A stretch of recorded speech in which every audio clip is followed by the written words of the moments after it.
All right. And the rest of you will take a look at Genesis chapter 39 as we continue the story of Joseph's life. And last week we looked at staying focused, and we looked at his brothers and how their focus was off. Today we'll look at Joseph and how his focus is aligned rightly. And so if you have your Bibles, we'll read from Genesis chapter 39. I read from the English Standard Version. You may have another version. They are all wonderful, and they are all instructive to us, and they are all God's Word. So let's read Genesis chapter 39. Now Joseph had been brought down to Egypt, and Potiphar, an officer of Pharaoh, the captain of the guard, an Egyptian, had brought him from the Ishmaelites who had brought him down there. The Lord was with Joseph, and he became a successful man, and he was in the house of his Egyptian master. His master saw that the Lord was with him, and that the Lord caused all that he did to succeed in his hands. So Joseph found favor in his sight and attended him, and he made him overseer of his house and put him in charge of all that he had.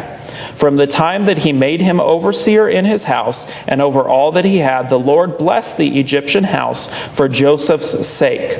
The blessing of the Lord was on all that he had in house and field. So he left all that he had in Joseph's charge, and because of him, he had no concern about anything but the food he ate. Now Joseph was handsome in form and appearance. And after a time, his master's wife cast her eyes on Joseph and said, "Lie with me." But he refused and said to his master's wife, "Behold, because of me, my master has no concern about anything in the house.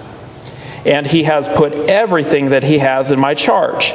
He is not greater in this house than I am, nor has he kept back anything from me except yourself, because you are his wife. Now then, can I do this great wickedness and sin against God?" And as she spoke to Joseph day after day, he would not listen to her, to lie beside her, or to be with her. But one day, when he went into the house to do his work, and none of the men of the house was there in the house, she caught him by his garment, saying, "Lie with me."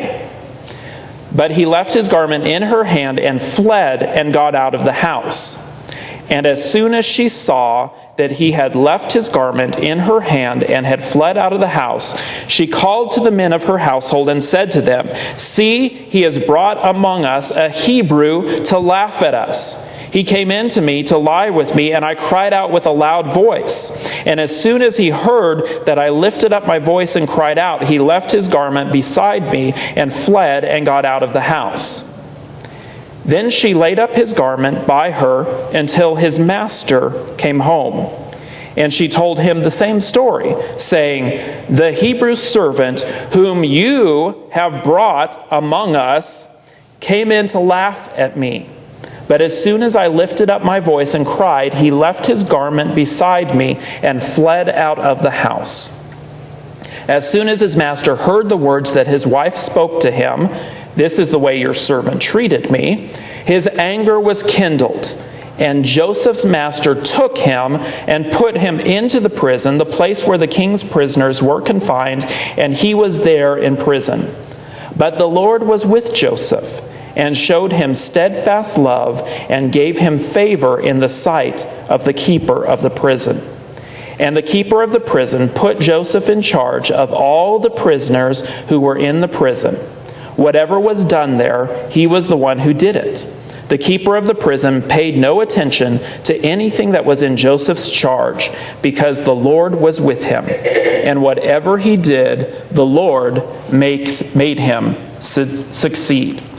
So as we left the story last week, Joseph's brothers had sold him into slavery to the Ishmaelites, had taken his long sleeve coat or his coat of many colors, and had taken that back to their father Jacob for him to identify the bloodstained coat. And as Jacob identified the bloodstained coat, he grieved over the loss of his son Joseph. And the brothers continued to let their father believe that Joseph was dead. Now, as we pick up this story, we see that Joseph, after caravanning down to Egypt as a slave, is sold into the house of Potiphar, one of the Pharaoh's leading officials.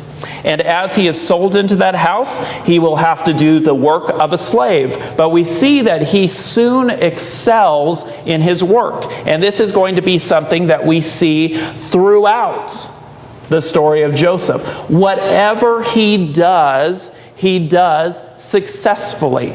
Not because of anything that he has, but because God has anointed him and is blessing him in this way. And the reason God is blessing him in this way is because of God's promise made to Joseph's great-grandfather Abraham. And that promise was that you would have this land, you would have many descendants, and you and your descendants would be a blessing to many people. And we start to see that third part of the covenant promise enacted in these chapters as Joseph goes down to Egypt and everything he touches, just like Midas, seems to turn to gold. He is successful in what he does, so much so that he is seen by Potiphar as being a cut above the rest, and Potiphar decides to put him in charge of the entire household. So he is the chief of the slaves at this point in time. He is the one in charge of overseeing everything, and nothing happens within the household that does not have the stamp of Joseph on it. Joseph takes care of everything. And as Joseph is taking care of everything, the household prospers and is blessed and is successful because of what Joseph is doing. Now, Joseph is given purview over everything in the household save one thing. Sounds a lot like the beginning of Genesis, where Adam and Eve were given authority over all the garden except for one thing. Right? The one thing is the wife of Potiphar.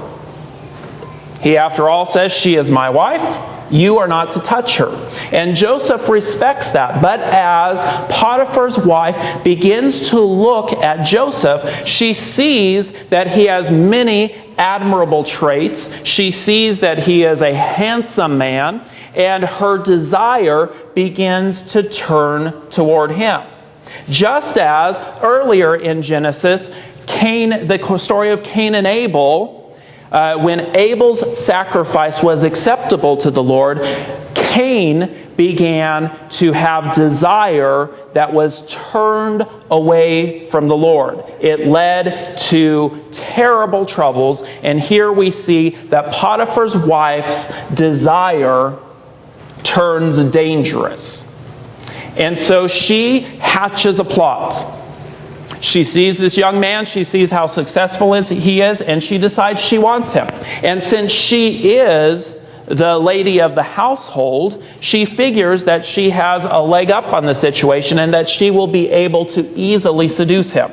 And so she goes to him and very coyly,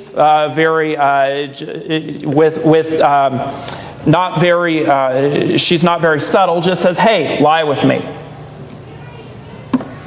And Joseph is taken aback by this. And he's taken back because he is a faithful man and a faithful servant. And so he simply tells her, "Wait a minute.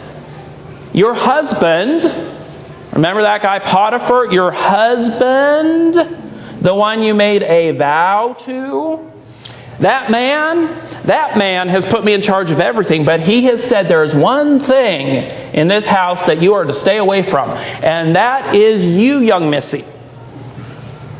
how in the world, after your husband has showed me such favor, could I turn on him? But notice what Joseph also says. He is not just turning on Potiphar, but he says, how can I do this great thing and sin against who? Against God.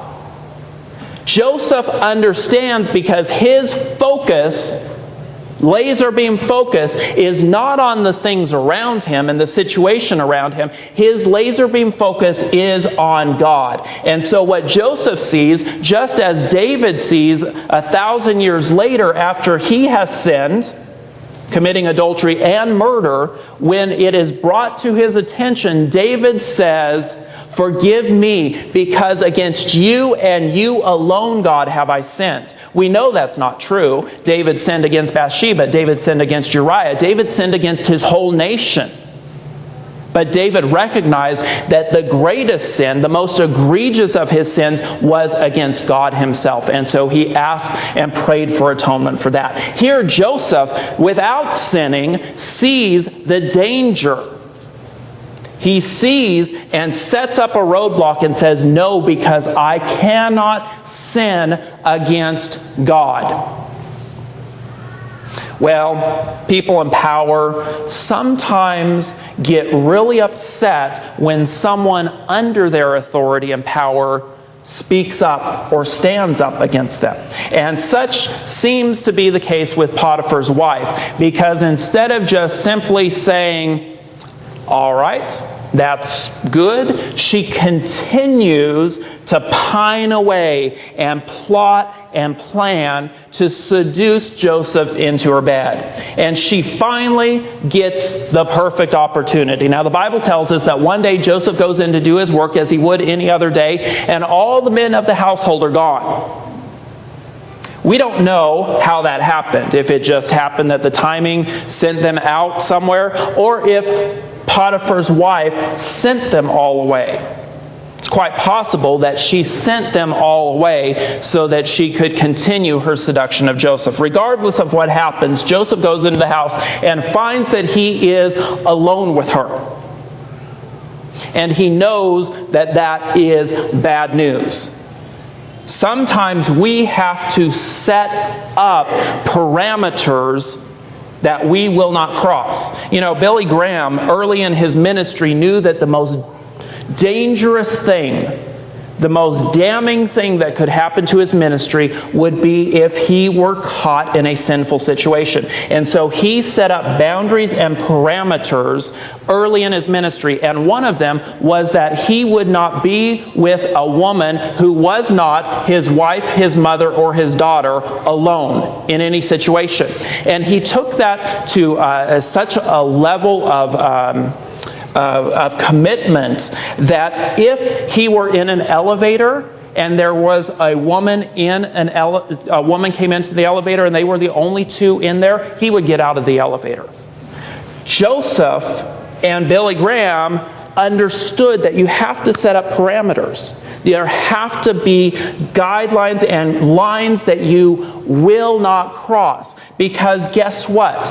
If you are a Christian, the world is watching and will leap on anything they see that could be wrong. So Joseph is in the house alone, and Potiphar's wife begins the seduction. Once again, very subtly, lie with me. And he says, no, I can't. I've got to get out of this house. And he makes way to head to the front door. And as he is doing that, she grabs onto his garments. That's not going to stop him. That's not going to deter him. He's not going to say, well, she has a hold of my garments, so okay. He just rips out of the garment and heads out the door. Well, now she knows she's in trouble. She needs to come up with a cover story quickly. So she screams out loud and has all the servants come back into the house. You see, they weren't too far away. And as they do, she tells the story about not only this man who has tried to violate her, in her words, but she also throws in a little racism as well. This Hebrew man. You know, she's going to throw in, if she's going to sin, if you're going to sin big, throw it all in, right? And that's what she does. This Hebrew man throws in a little racism, throws a little hatred in. He's done this, and you know, it's all my husband's fault. You know, this Hebrew servant, later on when her husband comes in, this Hebrew servant whom you brought into this house. Very bold in saying that, and very reminiscent of another couple who was given great authority over a household, a Garden of Eden. And when they fell into sin, they were quick to cast blame elsewhere, didn't they? God says, Adam, what happened? It's because of the woman. You gave her to me. Eve, what happened? It's because of the snake. Why'd you make him? They cast blame. And so Potiphar's wife also cast blame, because the best person to fault with your sin is the person sitting right next to you. Right? Far easier than taking responsibility, accepting the onus for the consequences of your sin. So this is what she does. She hatches this plot. And then do you see, even after she tells the servant so that the story can circulate, then she stays in the house and stays right at her bed and stays with that garment right next to her while her husband's away for the day. And she's not moving. She's not catching a snack. She's not going to go to the bathroom and have a potty break. She is staying right there, because as soon as Potiphar enters the house, she wants him to see what has happened while he was gone. And so he does. She blames it on him. And as she is doing all these things, Potiphar becomes incensed, angry, furious at what's happening. Now, it's not clear, and some people have said that he's not necessarily so angry with Joseph as he might be with his own wife, because it's quite possible that everyone can see through the ruse that she's put up. Regardless, he is angry, and so his response is to throw Joseph into the very prison that he has control over. And so Joseph, as we leave the story, is left in prison to seemingly rot away. How is the blessing going to continue? But we see, and we'll pick up next week, that even in prison, Joseph becomes the model prisoner. And so careful and in what he does, that he rises up within the prison. Becomes the model prisoner and actually has charge over what goes on in prison as well. So we see that, and he will continue. So he's blessed Potiphar's household, and then he will bless the prison, and then he will go on to bless the entire Egyptian community later on. But that's what happens. He is thrown in prison. Now, what is the point and the takeaway for us today?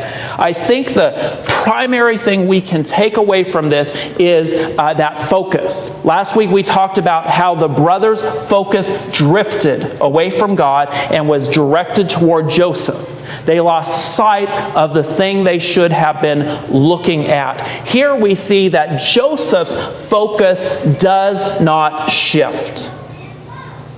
Joseph pinpoints the target, and his focus does not leave it.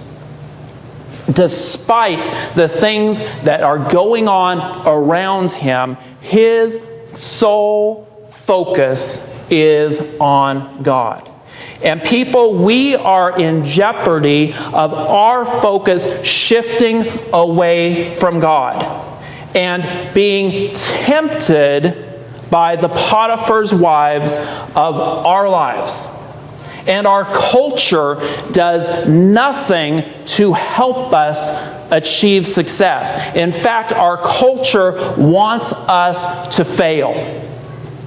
All you have to do is look at a billboard to see that our culture is sending us images of sexuality, of false hope, of monetary success, whatever it is.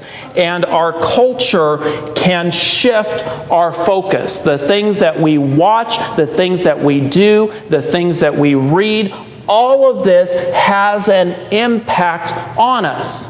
And it might seem very simple and insignificant. It might seem as if those things that we are doing really aren't going to harm anyone. We can put up the front and say to ourselves, well, I'm above that. I can look at that and I won't succumb to the temptation. Let me tell you something. If you have looked at it, you have already succumbed to the temptation. Whatever it is. Now, I'll tell you a funny story, and I'm sure he wouldn't want to hear this, or want me to tell this, but my little 4-year-old Parker, we recorded the Olympics, and he found a sport that he really enjoys on the Olympics. Women's beach volleyball. And he likes women's beach volleyball. We know this because we've tested him. He likes beach volleyball when it takes place during the heat of the day, because then the women are wearing their bathing suits. Because we've also tried to watch women's beach volleyball at night when they have shirts and pants, and he says he doesn't like that one.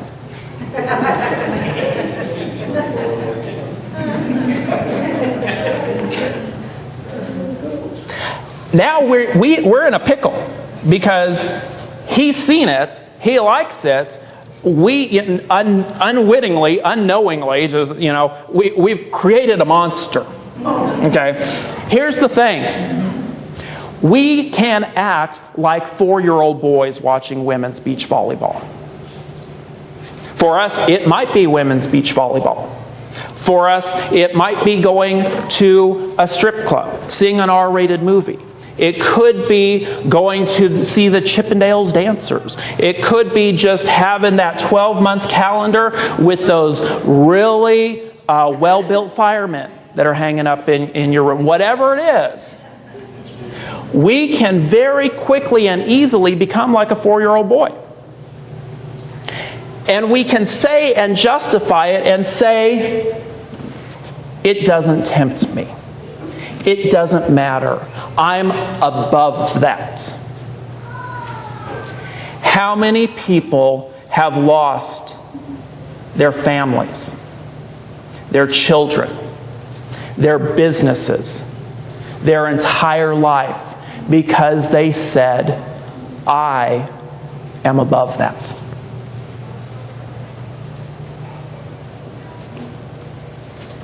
None of us is above temptation. Proverbs chapter 4 tells us, if I can see, that same 4-year-old boy was playing with my tabs.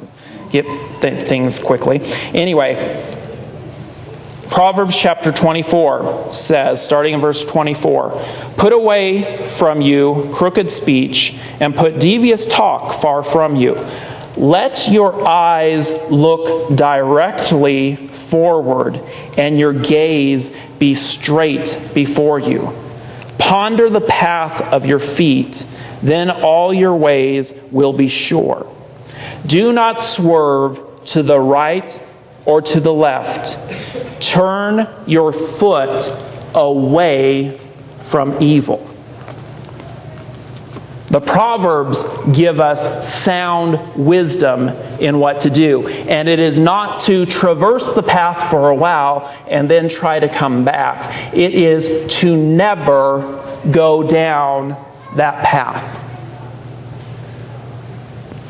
That path for you could be sexuality. And it could be that every time you turn on the TV and you see a commercial that exhibits sexuality, that is your temptation point. That is your trigger. If that's the case, you need to do something to walk on the straight path. It could be movies. Could be XXX movies. Could be romantic comedies. Let me tell you something. You can say you're above a XXX movie, but you're not. Those images are seared in your mind.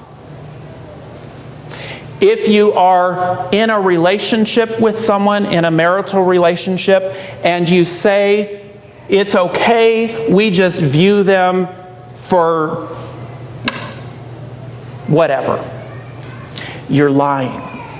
You're lying to yourself, and your spouse is lying to you. Amy is convicted over romantic comedies. Here's why. In a romantic comedy, all the women love them, right? We all love to go to them. There's nothing wrong with that. But here's what she found out and realized, is that the romantic comedies sometimes are just too idealistic. Isn't it true? The man is perfect. And he says all the right things, and he always does all the right things, and he never missteps in the things he says or the things he does. And here's the reality. That does not happen. Ladies, your husband will say something that's wrong. Your husband won't show you the affection that you need at that time. Your husband will not lavish you with the gifts and the pampering and the foot massages and the pedals in the bathtub every time like that man in the romantic comedy will. You know why? Because your husband too is working a full-time job just like you are, and raising kids and grandkids and having all these struggles, and y'all both are dog tired. And it just doesn't always happen. And so she has seen that, and she has seen when there are times when Amy and I are having some conflict. Believe it or not, as a couple we do fight on occasion. We don't see everything eye to eye. I know that shocks you. And when that happens, if she allows herself to watch a romantic comedy because I've run off in a huff to the bedroom and slammed the door, that man on the screen becomes the ideal over her husband. And she has seen that and knows that that is wrong. So it could be romantic comedies, soap operas, whatever it is. Could be something you're reading. Now I know if you look at the bestseller list of today, you will see that there are 3 books in the top spot bestsellers, and they have been bestseller week after week after week after week. I like to call them 50 Shades of Trash, 50 Shades Trashier, and 50 Shades of Trash, whatever it is. They are pornographic fiction for a woman. Now let me tell you, a man's mind gets stuck on images. A woman's mind gets stuck on concepts and words. And so when she reads those, although she'll react in a different way, they are dangerous, because once again, you are comparing your spouse to some idealized notion or whatever it is. So those things can be the things that tempt you and draw you off target. You hate me, I'm sorry.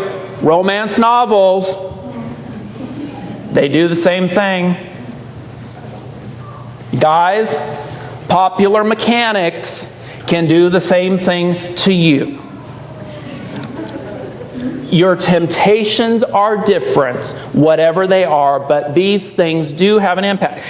And here's the most dangerous thing that we have to live with today, and that is the computer. Now let me tell you, the computer can do many great things.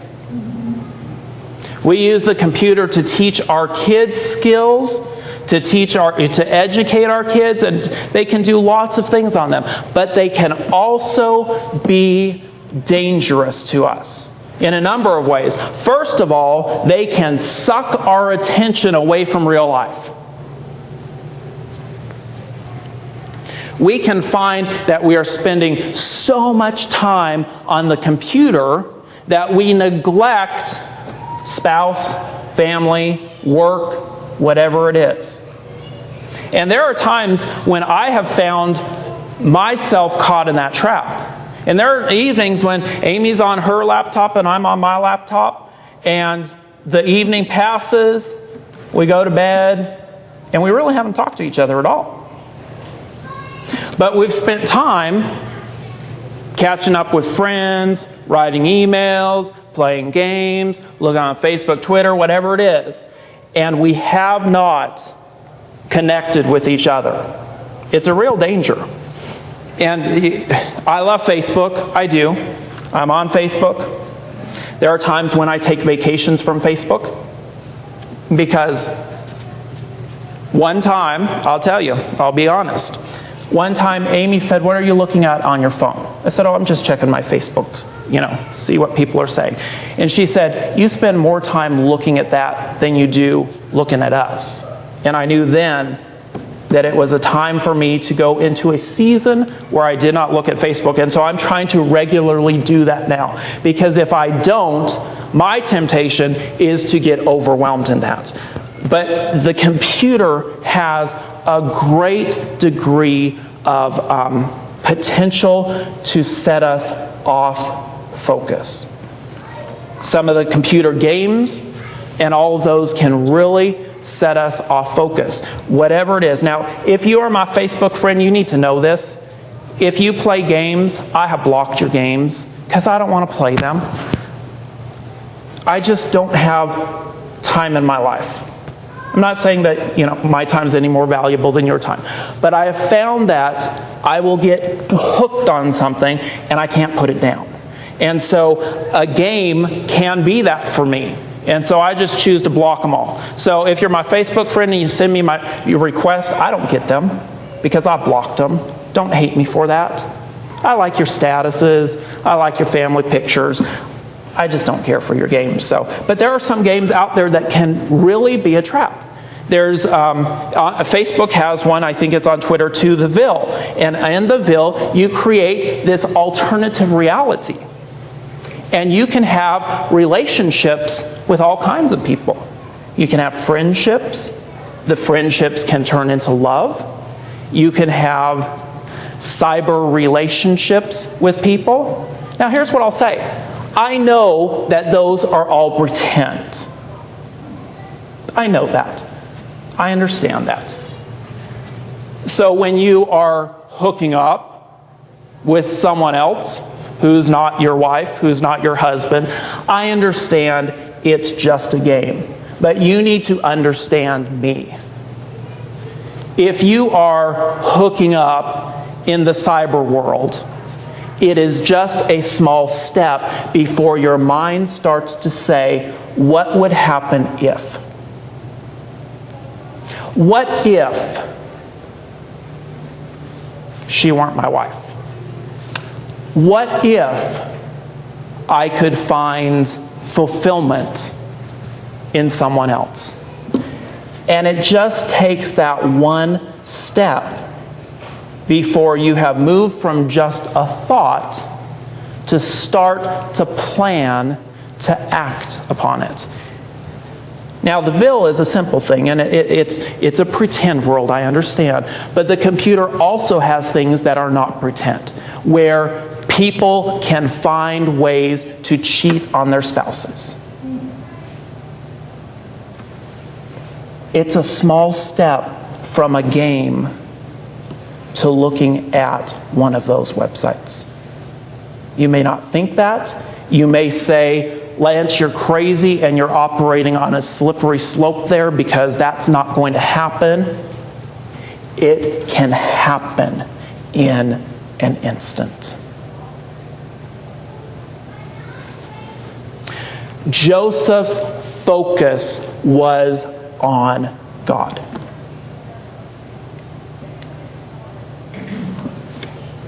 Our focus must be on God. Just as that proverb says, our eyes are to be in one direction, our feet are to be walking on one path, and we are not to veer from the right or from the left. Joseph gives us an example of that. But there is one who is greater than Joseph, who gives us the perfect example of that. Jesus, who walked in complete obedience to his Father all of his earthly life. Now get that. That is how Jesus is identified and spoken of. The one who was completely obedient to his Father's will. And you can say, well, he is, after all, the God-man, so that's easy for him. And I understand that would be easier for him than it would be for us. But we are also told that Jesus faced all the same temptations that we do in his flesh, yet he was without sin. Sinless perfection will not be achieved by us in the same way it was achieved by Jesus here on earth. But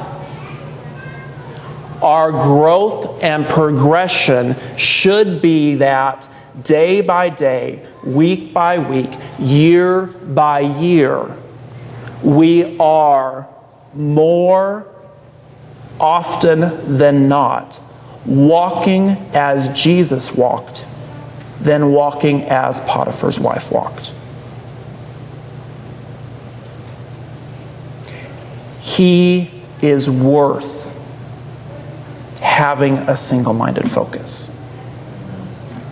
What he has given to us is worth the obedience that he asks of us.